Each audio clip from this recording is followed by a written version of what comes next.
Hello and welcome to Edugrown. सबको बहुत बहुत वेलकम है। ठीक है, एडुग्रोन में। और अब आपके बोर्ड आने वाले हैं, तो अगर जिसने भी अभी हिस्ट्री की प्रिपरेशन नहीं करी है तो करना शुरू कर दें। हिस्ट्री नहीं बल्कि बाकी सब सब्जेक्ट्स की भी प्रिपरेशन करने लग जाओ। ये टाइम बहुत कम रह गया और अभी ये भी करना है, क्लास 12 के बाद आपको CUET के लिए प्रिपरेशन करनी है। NCERT तो भाई पढ़नी ही पड़ेगी, कैसी भी कर लो। ठीक है, तो अच्छी यूनिवर्सिटी चाहिए तो NCERT पढ़नी पड़ेगी। और अगर NCERT पढ़ोगे तो आपको ये वाला चैप्टर बहुत आसान लगेगा, हिस्ट्री का। ठीक है, तो अभी ये चैप्टर का नाम है Mahatma Gandhi and the nationalist movement.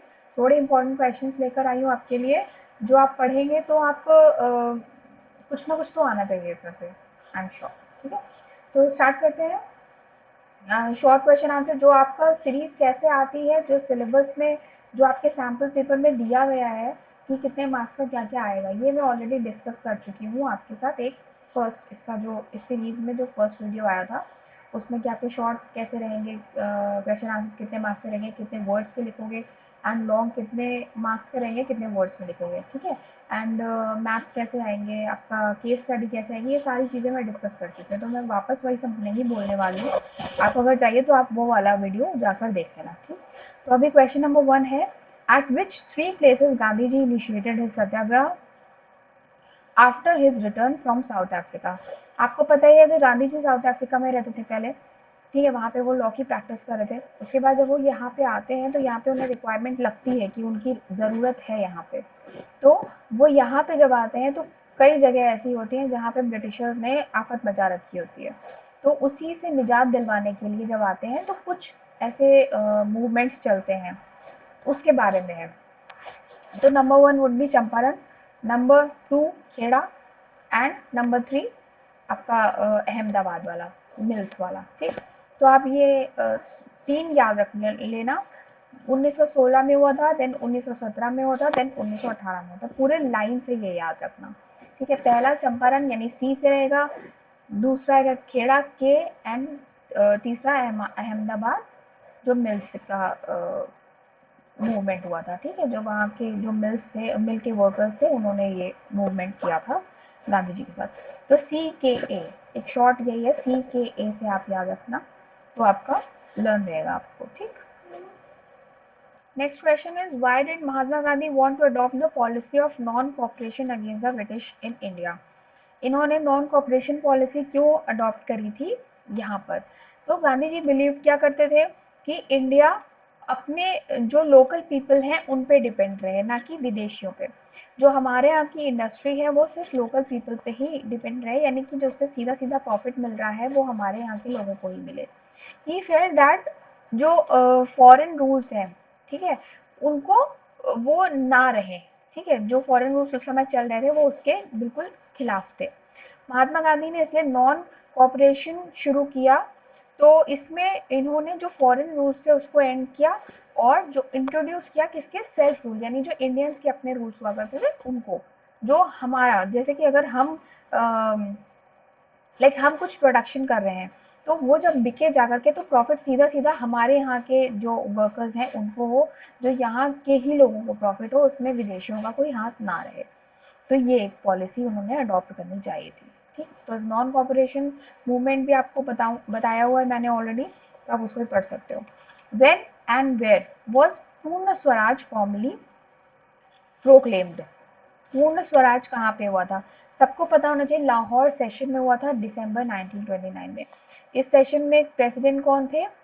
आपके पंडित जवाहरलाल नेहरू थे। तो इसी में पूर्ण स्वराज यानी कंप्लीट इंडिपेंडेंस की मांग की गई थी। बहुत अच्छे से याद कर लेना, लाहौर सेशन था कांग्रेस का, और दिसंबर में हुआ था, और 1929 में हुआ था। ठीक है, प्रेसिडेंट आपके पंडित जवाहरलाल नेहरू थे। What important decision was taken about पूर्ण Swaraj in the Lahore session? तो ये क्या कौन सा इम्पोर्टेंट डिसीजन लिया गया था कि हम लोग इंडिपेंडेंस डे जो मनाएंगे वो 26 जनवरी 1930 को मनाएंगे। ये वहाँ पे जवाहरलाल नेहरू ने कह दिया था, क्योंकि वो चाहते थे कि अब अंग्रेज जो है अपना रास्ता नापे, और जबकि वो हमारे जितने भी मूवमेंट्स थे सब फेल हो रहे थे अगेंस्ट ब्रिटिशर्स।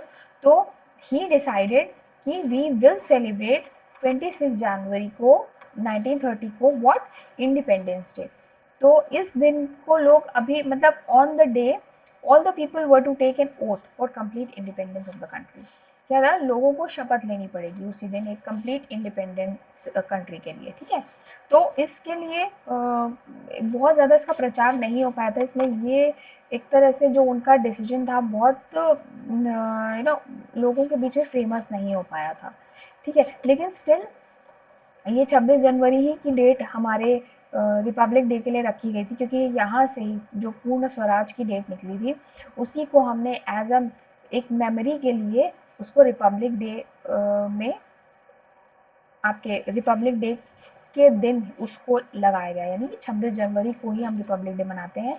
1930 की जगह वो 1950 हो गया था, ठीक है। तो बहुत अच्छी डेट मानी गई और बहुत मेमोरेबल डेट रही है हमारे जितने भी इंडियन फ्रीडम फाइटर्स रहे हैं, ठीक है। नेक्स्ट आता है, what do you mean by movement for Praja mandals.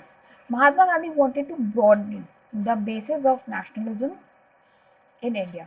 वो क्या चाहते थे, नेशनलिज्म की भावना, राष्ट्रीयता की भावना हो, राष्ट्रीयता की भावना होगी तो हम अंग्रेजों से मुक्ति पा जाएंगे। So Indian national Congress started a series of प्रजा मंडल, एक सीरीज स्टार्ट की गई थी हमारे आईएनसी की तरफ से, यानी कि इंडियन नेशनल कांग्रेस की तरफ से। इसने क्या किया था, इसने नेशनलिस्ट मूवमेंट को प्रमोट किया था प्रिंसली स्टेट्स के अंदर, ठीक है। और इस नेशनलिज्म को बहुत दूर तक कंट्री में हर जगह तक फैलाने की कोशिश की गई थी। ये प्रजा मंडल एक सीरीज थी, ठीक है। तो ये याद रखना, प्रजा मंडल आपके शॉर्ट क्वेश्चंस में आ सकता है। नेक्स्ट है, find out similarities between salt satyagraha, civil disobedience movement, ठीक है, CDM, and non cooperation movement यानी कि एनसीएम। तो इसमें डिफरेंस बताना है, ओ सॉरी, फाइंड सिमिलैरिटीज बतानी है इनके बीच में। सिमिलैरिटीज बहुत छोटी सी मतलब डिफरेंस बहुत कम ही रहता था इनमें। सिमिलैरिटीज क्या क्या थी इसके अंदर, दोनों मूवमेंट्स में पेजेंट्स ने बहुत खुले दिल से पार्टिसिपेट किया था।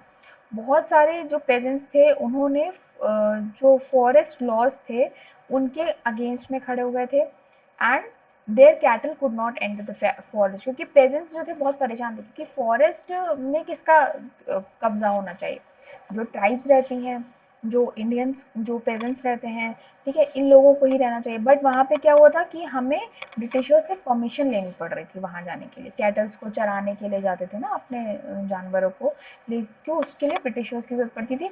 तो ये लोग बहुत परेशान हो गए थे, तो इन्होंने खुले हाथ से स्वागत किया था, खुले दिल से स्वागत किया था इन दोनों मूवमेंट्स का। Eight many places the factory workers went on strike, ये भी चीज़ दोनों जगह हुई थी, स्ट्राइक हो गई थी, हर जगह फैक्ट्रीज बंद हो गई थी। मतलब उन लोगों ने सोचा था कि हम ब्रिटिशर्स के खिलाफ कोई भी काम, मतलब ब्रिटिशर्स के साथ में कोई भी काम नहीं करेंगे। लॉयर्स थे, उन्होंने ब्रिटिशर्स कोर्ट्स को, जो ब्रिटिशर्स कोर्ट्स थे जहाँ पे, मतलब आप ये समझो कि जहाँ जहाँ पे ब्रिटिशर्स थे वहाँ वहाँ के उतने उतने डिपार्टमेंट्स को बॉयकॉट कर दिया गया था, चाहे वो कोर्ट्स हो या फिर जो क्लासेस होती थी, स्कूल्स यूनिवर्सिटीज होती थी, कॉलेजेस होते थे, वहाँ पे स्टूडेंट्स ने भी मना कर दिया था कि हम नहीं करेंगे, ठीक है, हम नहीं आएंगे, आप किसको पढ़ाओगे, इस तरीके से काम होते थे, okay. All the ordinary people participated, दूसरे जो दोनों मूवमेंट्स थे उसमें ऑर्डिनरी पीपल ने पार्टिसिपेट किया था, किसके अगेंस्ट में, ब्रिटिश रूल के अगेंस्ट में। Many people even left there government job, government job में भी ब्रिटिशर्स का ही हुक्म चलता था तो उन्होंने वो छोड़ दी थी और फ्रीडम स्ट्रगल को ज्वाइन कर लिया था। Some people even refuse to pay the taxes, कई लोगों ने टैक्स पे करने को भी मना कर दिया था, मतलब हम रेवेन्यू ही नहीं देंगे। तो इस तरीके से आप कुछ पॉइंट्स ले सकते हो, मैंने थोड़े ज्यादा लिख दिए, आप चाहो तो इसमें से एक आध कम कर दोगे तो भी चलेगा, ठीक है। नेक्स्ट आता है आपका, describe the events that led to the non cooperation movements, कौन कौन से ऐसे इवेंट्स हुए थे जिसकी वजह से आपका एनसीएम हुआ। इसमें एक रॉलेट एक्ट था, रॉलेट एक्ट आपको पता होना चाहिए कब हुआ था, 1919 में पास हुआ था, फर्स्ट वर्ल्ड वॉर के बाद में, ठीक।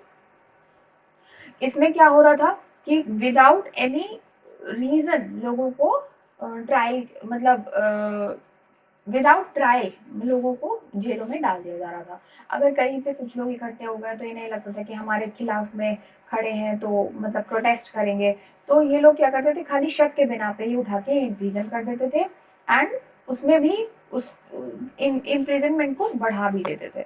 तो ये चीज जो थी रॉलेट एक्ट आई थी। Gandhi ji was not content with this act and launch the non cooperation movement. तो इससे क्या हुआ, रॉलेट एक्ट से गांधी जी बहुत गुस्सा हो गए थे, क्योंकि बहुत सारे प्रोटेस्टर्स ऐसे थे जो शांति से प्रोटेस्ट करे और फिर भी उनको जेल में बंद करा जा रहा था। तो इन्होंने एनसीएम स्टार्ट कर दिया था। देन आता है जलियांवाला बाग। तो ये आपको सबको पता है कि क्या हुआ था। जनरल डायर ने जलियांवाला बाग में एक मैसेकर किया, बहुत सारे लोग उसमें मारे गए थे, बहुत बड़े लेवल पे किलिंग हुई थी लोगों की। एंड उसकी वजह से भी गांधी जी बहुत दुखी हो गए थे और उन्होंने इसके खिलाफ में एनसीएम कर दिया था, जो कि नॉन कॉपरेशन मूवमेंट किया था। फिर आता है खिलाफत मूवमेंट। इसमें क्या आता है, जो टर्किश, जो ऑटोमन एम्पायर जो आप जानते हो, ठीक है, वहाँ के सुल्तान जो टर्की के थे, उनको कैलिफ्स कहते हैं, मुस्लिम्स में माना जाता है, उनको सबका खलीफा एक तरह से मानते हैं। ठीक है, तो ब्रिटिश एम्पायर जो था, ब्रिटिशर्स ने उनके एम्पायर को ले लिया था, उनकी पावर ले ली थी, और इसी को मुस्लिम्स अपनी इंसल्ट समझते थे। तो इसीलिए जो सारे वर्ल्ड के जो मुस्लिम्स थे वो एक साथ आ गए थे और उन्होंने कहा था कि हम इसके खिलाफ मूवमेंट करेंगे। तो इसमें गांधी जी ने अपना हाथ उन मुस्लिम्स की तरफ बढ़ाया था, जिससे हमें मुस्लिम्स का भी उतना ही सहयोग मिला जितना हिंदुओं को मिल रहा है। तो इससे हिंदू मुस्लिम एकता पे बल मिलेगा और हम नॉन कॉपरेशन मूवमेंट को इजीली चला पाएंगे। ये गांधी जी का अपना थॉट था। तो ये चीजें थी, आप ये 3 चीजें कर सकते हो, Rowlatt act, Jallianwala Bagh and खिलाफत मूवमेंट। ठीक है। देन आता है what do you mean bye non cooperation movement. ये है क्या, नॉन कॉपरेशन मूवमेंट होता क्या है। ये किसने लॉन्च किया था, स्टार्ट किसने किया था, महात्मा गांधी ने किया था 1920 में। किसके अगेंस्ट में किया था, ब्रिटिश गवर्नमेंट के अगेंस्ट में किया था। इसमें उन्होंने कहा था कि हम किसी भी ऐसी चीज जो कि ब्रिटिश गवर्नमेंट से जुड़ी हुई है, हम उससे खुद को अलग कर लेंगे। The declaration of this movement was made by Congress at its Nagpur session. Nagpur session में ये चीज डिक्लेयर हुई थी। Gandhi ji made an appeal to the people not to cooperate with the British government. Cooperate मतलब क्या होता है, कॉपरेशन से ही, कॉपरेट से ही तो मिला है, तो मतलब हम कॉपरेट नहीं करेंगे ब्रिटिशर्स को, हम इनको बॉयकॉट करेंगे। He also chalked out its detail programme. Under this movement many people gave up their job. जैसा कि पहले आप पढ़ चुके हो, जॉब चली गई थी, लोगों ने कोर्स में प्रैक्टिस करना बंद कर दिया था, स्टूडेंट्स ने कॉलेज जाना बंद कर दिया था। तो इस तरह से एजुकेशनल इंस्टीट्यूट्स को भी बहुत नुकसान होने लग गया था। जो फॉरेन गुड्स थे उनको बॉयकॉट कर दिया गया था, उनको डिस्कार्ड कर दिया गया था।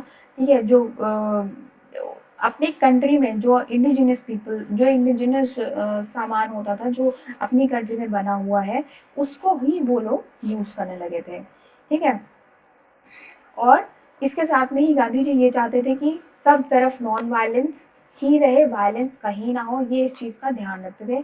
हर तरफ सच्चाई के लिए लड़ाई हो, लेकिन नॉन वायलेंस से हो। ठीक है, और ये काफी अच्छे से आगे चला भी। ऐसा नहीं था कि मतलब लोगों ने इस चीज को माना और आगे तक चला भी।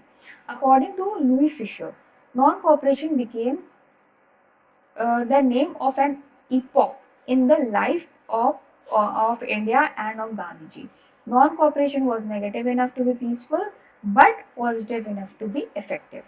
It entailed denial, renunciation, and self-discipline. It was trained for self-rule. ठीक है, ये वहाँ के लुई फिशर जो थे उन्होंने ही बोला था। ये आई थिंक ये वहाँ के रिपोर्टर शायद ऐसे कुछ रहे थे। उन्होंने कहा था कि ये नॉन कॉपरेशन मूवमेंट बेसिकली है क्या, और उन्होंने इसके लिए गांधी जी की तारीफ भी की थी, क्योंकि ये उन्होंने, हाँ, ये तो कहा था कि it it is negative, but उसका जो पॉजिटिव है ना था, वो जो इफेक्ट दिख रहा था वो जरूर पॉजिटिव था, ये उन्होंने कहा था।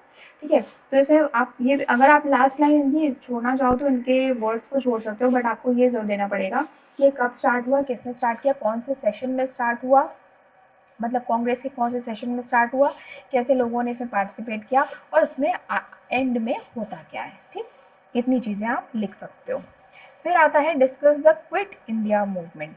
क्विट इंडिया मूवमेंट में क्या हुआ था, क्विट मतलब कोई चीज को छोड़ना। तो क्या क्या हुआ था, when the Cripps mission had failed, Cripps mission जब फेल हो गया था, उसके बाद पिक्चर में आया था क्या, quit India movement, his third major movement against the British rule. अब ये थर्ड मेजर मूवमेंट था जो कि गांधी जी ने स्टार्ट किया था 1942 में, महात्मा गांधी के लीडरशिप में ये स्टार्ट हुआ था। और ये कब, the Congress had passed a resolution for this movement on 9th August 1942 and challenged the British to quit India. यहाँ पे क्या हुआ था कि ब्रिटिशर्स को बोला गया था कि अब तुम इंडिया छोड़ के जाओ, मतलब भारत छोड़ो आंदोलन इसको कहते हैं। Soon this movement to became a mass movement and बहुत सारे लोग सतारा, मदिनीपुर एंड जितने भी थे उन्होंने इंडिपेंडेंट गवर्नमेंट को प्रोक्लेम करा था। Okay, the whole country resonated with the slogans Englishman quit India, मतलब अंग्रेजों भारत छोड़ो। तो इसके फोर्स में इसके रिस्पॉन्स में क्या हुआ, इनको इनके मूवमेंट को क्रश करने की कोशिश की गई, बहुत सारे लोग मारे गए, पिटाई हो जाती थी बहुत लोगों की, जो भी प्रोटेस्टर्स होते थे। Most of the leaders of the Indian national Congress को अरेस्टेड, इतने सारे हमारे लीडर्स को अरेस्ट कर दिया गया था, इसी फालतू में अरेस्ट कर लेते थे, ठीक है। And it enrage the people who then started plundering government offices, post offices and railway station. अब क्या लोग करेंगे, अब उसको कर तो कुछ सकते ही नहीं है, तो प्रोटेस्ट कैसे दिखाएंगे अपना। तो इस तरह से जो सरकारी चीजें थी उनको खराब करते थे। The government became adamant and put thousands of people behind bar. जब ये इनके हत्थे नहीं चढ़ पा रहे थे तो इन्होंने उठा करके सबको जेल में बंद कर दिया, और the whole country was in fact turn into a jail. मतलब इतने ज्यादा लोगों को इन्होंने जेल में बंद कर रखा था कि पूरी कंट्री ही kind of into the jail, ऐसा लग रहा था कि पूरी कंट्री ही जेल में है। At last the quit India movement should the foundation of British rule in India, but इसका रिजल्ट क्या रहा, एंड में इसका पॉजिटिव रिजल्ट ही रहा, और इंडिया को ब्रिटिशर्स को छोड़ना ही पड़ा।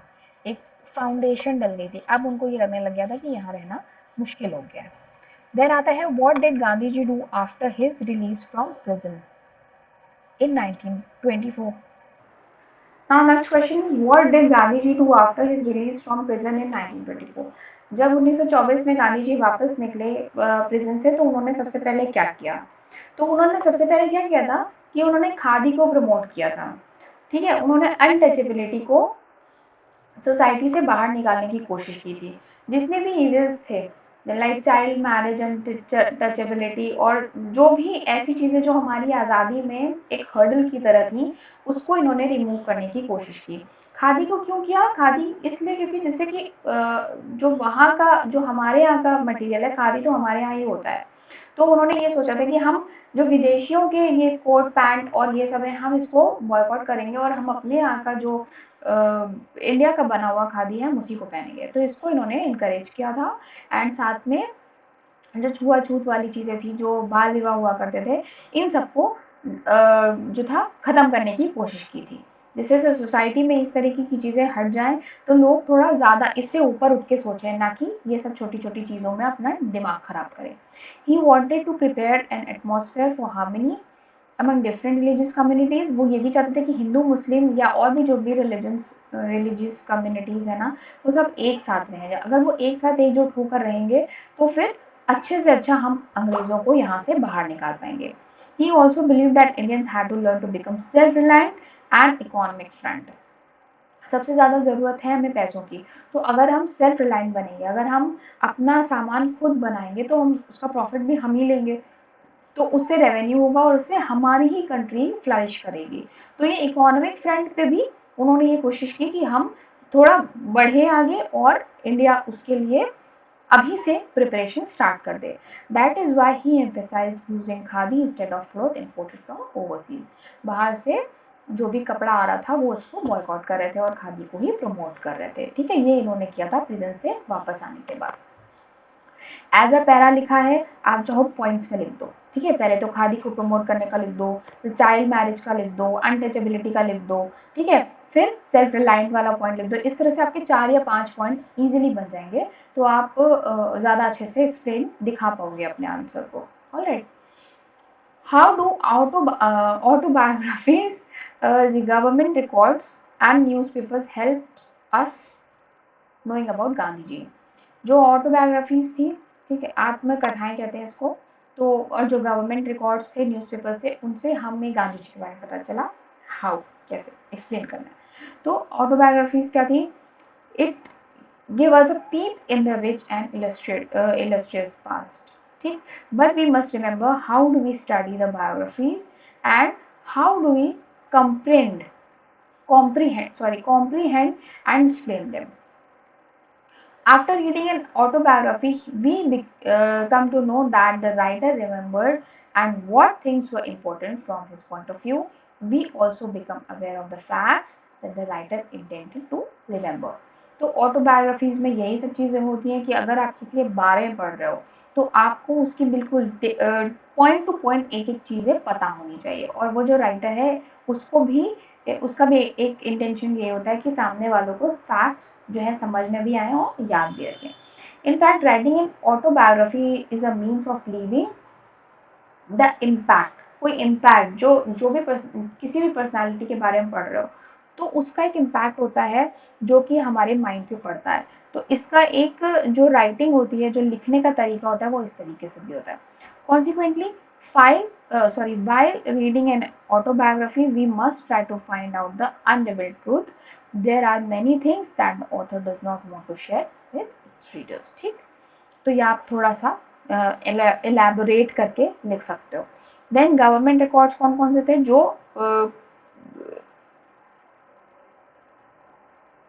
the colonial rulers always kept a strict vigilance on issues that they considered against them। क्या करते थे, अब अंग्रेज तो ये नहीं चाहेंगे कि उनके बारे में कोई भी नेगेटिव चीज सोसाइटी में पता चले या उनकी ही कंट्री में पता चले या हमारी कंट्री में पता चले। वो जैसा भी कर रहे हैं वो ये नहीं चाहते थे कि आगे आने वाली जनरेशन उनको क्रूएल समझे। तो अपने अगेंस्ट जितने भी जो भी ऐसी चीजें थी वो उन इश्यूज को दबाते रहते थे। So the government records are also an important source of information. At that time, the reports penned down by policemen and other officials were confidential। जो उस समय के पुलिसमैन थे, जो हमारे लोग थे ना, वो भी अपने ऊपर हुए जो स्ट्रगल्स थे, जो उन्होंने अत्याचार सहे थे, उनको भी तो उन्होंने नोट डाउन किया था, उनको भी तो लिखा था। तो वो सब चीज़ें कॉन्फिडेंशियल हैं। But now these documents are available in the museums where anybody can see and study them। अभी आप किसी भी म्यूजियम में जाओ, किसी भी बोले तो अगर आप इससे रिलेटेड हमारे इंडियन फ्रीडम फाइटर से रिलेटेड अंग्रेज़ों के, मोस्टली आपको ये सब चीज़ें ब्रिटेन में ही मिलेंगी। ठीक है, तो यहाँ पे डॉक्यूमेंट्स जो अवेलेबल है म्यूजियम्स में, उनमें आप पूरा पूरा स्टडी कर सकते हो कि कैसे कैसे चीज़ें हुई थी। In the 20th century many fortnightly reports were written. Such reports were prepared after every 2 weeks. तो ये हो गए गवर्नमेंट रिकॉर्ड्स के। They were based on the information received from policemen and other officials। ठीक है, ऑब्वियसली जो policeman और officials होंगे उन्हीं के थ्रू आपको पता चलेगा। They reflected what the officials intended to see and what not to see। In record से हमें क्या पता चला कि जो रिवोल्ट था उस समय का, उससे वो कैसे हुआ, कैसे रूलर्स ने उसको सप्रेस किया, कैसे उस समय पे जो ब्रिटिशर्स थे उन्होंने क्या क्या उन लोगों के साथ एक्सप्लॉइट किया, किस तरह से एक्सप्लॉइट किया। तो यही सब चीजें तो वो लिखेंगे।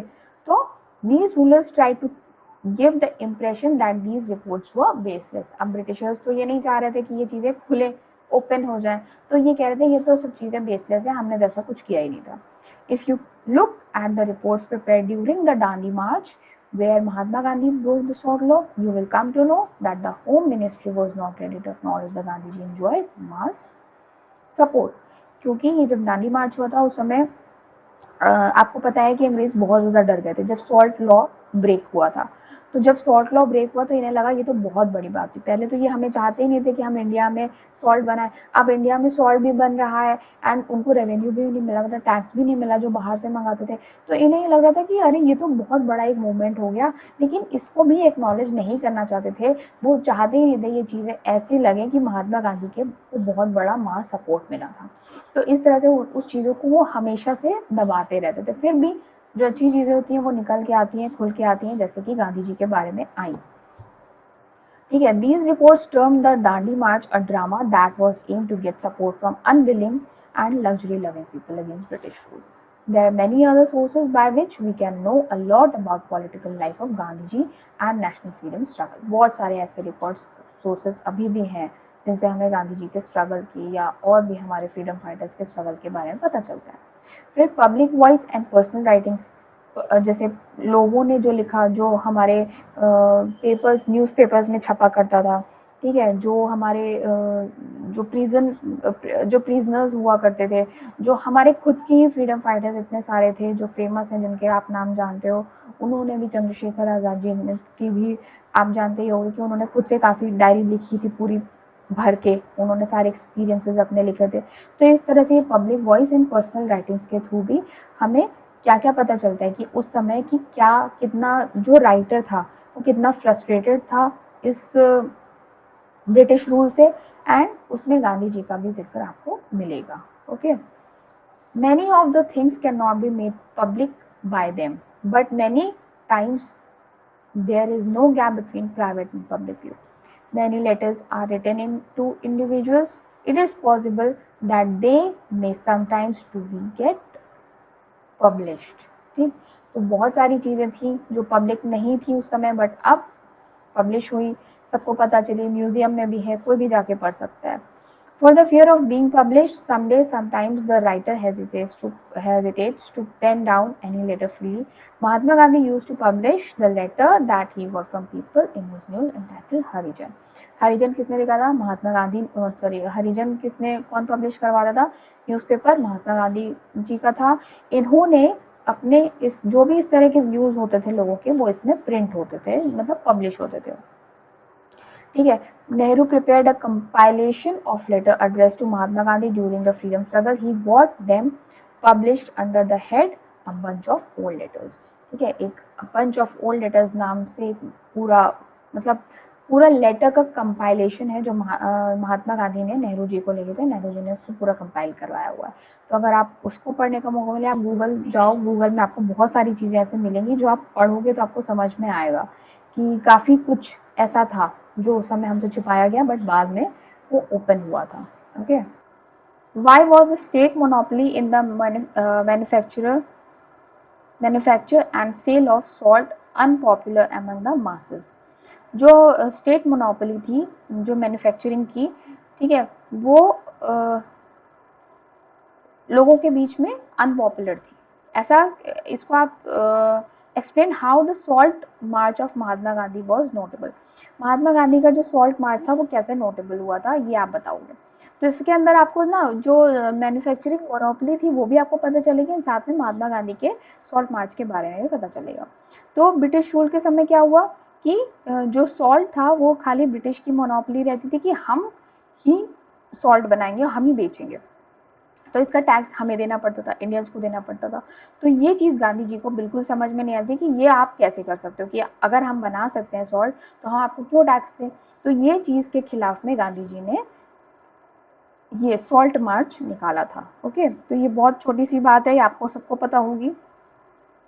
तो गांधी जी तो बहुत विजडम तो था ही, उनके पास दिमाग तो था ही, तो उन्होंने सोचा कि एक सॉल्ट ये भी था कि एक सॉल्ट ऐसी चीज़ है जो कि अमीर हो या गरीब हो सब खाते हैं। तो उन्होंने इसको एक टारगेट किया था कि अगर हम सॉल्ट को लेके चलें तो उससे हमारे साथ हर तरह का आदमी जुड़ेगा।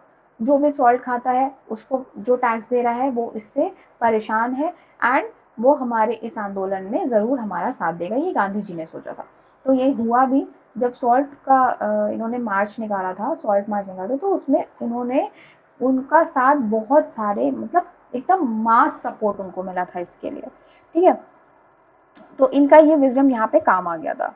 फिर the salt march of Gandhi ji became very popular in the world. He got world attention. World attention obviously मिलेगी जब बहुत सारे लोग उससे जुड़ गए थे। And march was the first nationalist activity in which women had participated enthusiastically.